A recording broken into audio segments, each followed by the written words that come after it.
Dalam kondisi krisis atau tidak normal itu memang government spending itu biasanya menjadi motor penggerak.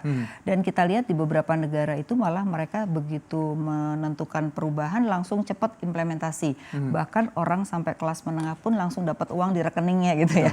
Nah kita ini sebenarnya menambah hampir mirip dengan mereka, termasuk fiskal juga ada di dalamnya gitu ya.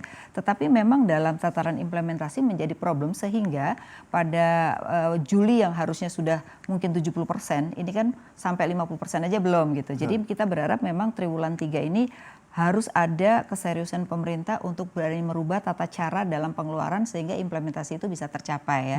Karena kalau kita berharap dari konsumsi kelihatannya bisa, tetapi belum bisa meningkat seperti sebelum COVID gitu. Itu harus diakui ya. Nah oleh karena itu memang resesi ini orang tanya apakah kita resesi atau tidak kan gitu ya.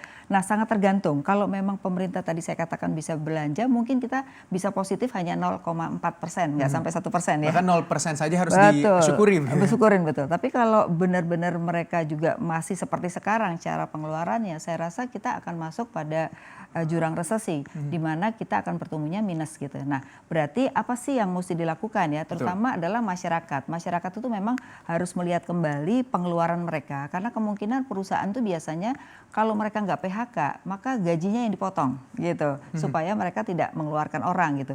Dan yang kedua bisa juga PHK-nya akan mulai ditambah gitu ya. Ini akan terjadi gitu. Nah mungkin ini peaknya ada di bulan September, mereka tuh akan melakukan apa gitu, apa tuh maksudnya PHK atau tidak gitu ya. Nah jadi makanya kalau kita lihat perkembangan ini maka masyarakat itu harus mulai menyelamatkan diri sendiri, dalam arti itu merestrukturisasi kembali dari sisi pendanaan. Nah kalau memang punya utang ya menurut saya kan ada fasilitas untuk restrukturisasi. Mintalah restrukturisasi supaya uang yang dibuat bayar cicilan tuh bisa digunakan untuk belanja gitu. Dan ini berlaku bukan hanya perusahaan loh, untuk individu yang pinjam beli mobil, beli rumah itu juga diberikan restrukturisasi gitu. Tapi berbicara soal restrukturisasi ini mungkin salah satu dampaknya ketika resesi terjadi, kredit macet dan segala macamnya. Anda melihat apakah akan diperpanjang begitu untuk soal peraturan restrukturisasi hingga tahun depan? Pertama relaksasi ini diberlakukan, kemudian dari sisi perbankannya juga diberikan relaksasi bahwa kalau mereka melakukan restrukturisasi dianggap lancar. Jadi artinya kategori NPL kita tetap bagus gitu di bank ya.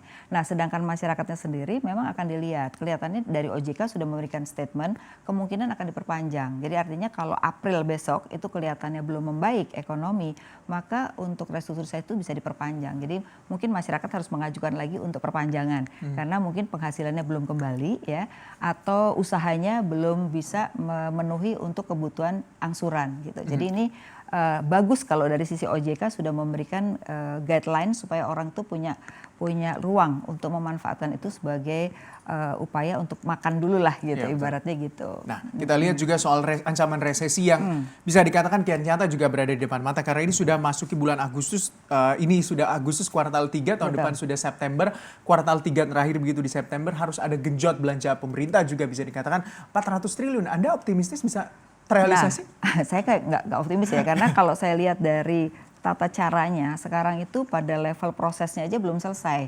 Jadi kalau memang artinya gini, saya berharap justru ada komite itu untuk bisa memberikan masukan bagaimana diskresi itu bisa dilakukan. Jadi mungkin komite ini bisa menghubungkan antara pengawas BPK, KPK dengan para birokrat. Supaya apa? Supaya ada kesamaan dalam pengeluaran ini memang menggunakan SOP yang sangat berbeda dengan yang wajar atau yang biasanya gitu. Nah kalau itu disetujui saya rasa itu dalam 2 bulan bisa. Tapi kalau ini belum, ya itu jadi problem.